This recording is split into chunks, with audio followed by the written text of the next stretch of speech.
Kelowna Community Resources supports and works with many nonprofit organizations within the central Okanagan region. With the upcoming Okanagan Volunteer Opportunities Fair, we would like to present a few to you. First up, Habitat for Humanity. Habitat for Humanity Okanagan is really about strengthening families. That's why we exist. And the fantastic thing about that is that we raise money mostly through our restores to fund homes that we can build, and a family of a certain income, low salary, can take over the mortgage, and we help get them into home ownership. Since 1993, we have served over 40 families in our community. So 40 families have really come out of the poverty cycle and now have that place to live. So that strengthens the family, helps them as a community person, helps their children grow up in a stable, safe, decent home. Lorraine, can you tell us more about the Restore and how people can get involved and how it works for the community? So when people are downsizing or getting rid of things, we say, please bring it here.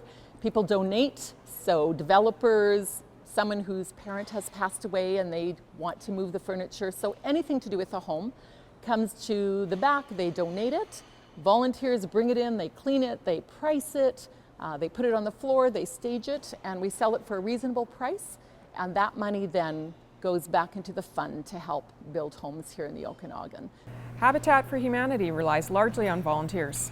Barb is one of our amazing volunteers. She came to us, I think I'd like to help. She's worked in our restore, she's worked on our build site, she's worked in the office. She has actually been around the world on Global Village for Habitat for Humanity. So all this experience, all for free, all out of the goodness of her heart. So she's just a shining model of one of many we have. Tell us about your experience in your travels. I've done 5 trips globally. I've been to diverse places like Mongolia and Jordan and Zambia, and the other 2, one was Guatemala and Ecuador, so South and Central America, Africa. Habitat works all over the world, so it's you can go anywhere you want. What are some of the gains that volunteers get from actually volunteering and doing it locally versus doing it globally? Locally, I just feel like I'm giving back to the community as well as just the people. Globally and locally, the amount of affection and love that you get back far supersedes what you put into it, I think. With the upcoming Okanagan Volunteer Opportunities Fair, September 16th, can you tell us about some of the opportunities and roles for potential volunteers and how they can get involved in projects? There's a wide range. There's landscaping to do for some of our homes, there's work in the restores, it's pricing, it's working with our books, it's working in our music department, it's working on staging, it's repairing electronics. Just a wide open range. People show up at the fair who want to make a difference. So they wander through the booths and they find a fit. And that means so much to us at Habitat. It's not just about, oh, here's another something to do, but here's a cause that matches the difference that I want to make.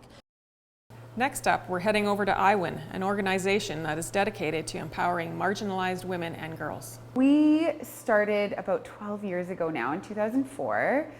The founder, Michelle Bonneau, she traveled to Nepal, and it was just after bonded labor had been abolished by the government, but unfortunately it was still happening there. And so IWIN kind of sprung out of a need for the girls that were staying with their families now, that had been sold to bonded labor before. They had no opportunities to get schooling. So they were staying with their families, but there was no education. They were marrying early. A lot of the problems that we see in Nepal still, but so IWIN sprung out of that need and started with scholarships to school, and I think we started with about 10 girls, and now we're up to 180. What are the projects that are going on there currently? Probably the most significant thing we've done in recent years is built Unico House, which is a community facility for women and young girls in the area of Gadawa, Nepal, which is in western Nepal.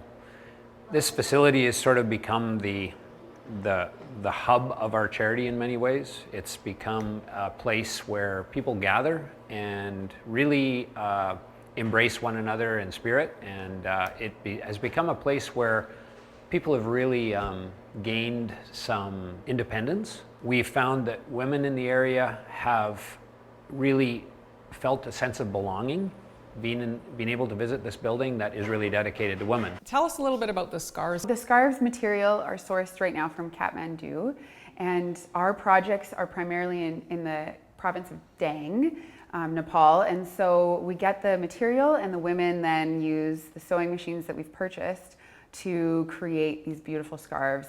On each scarf you'll see a tag that says that it's proudly created by Nepali women and has the UNICO stamp on it.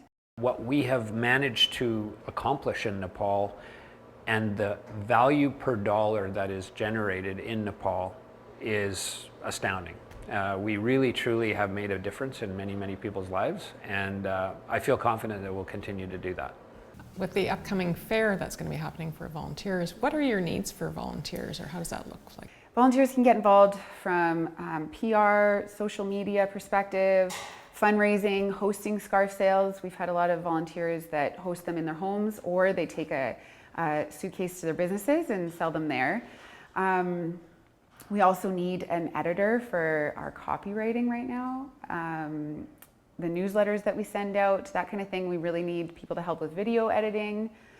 And one of the branches that we've been kind of moving towards is events. So we're going to be hosting some local fundraising events, and I would love to create a kind of subcommittee of event volunteers.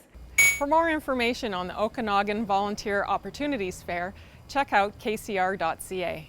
For Shaw, I'm Cherie Jelena.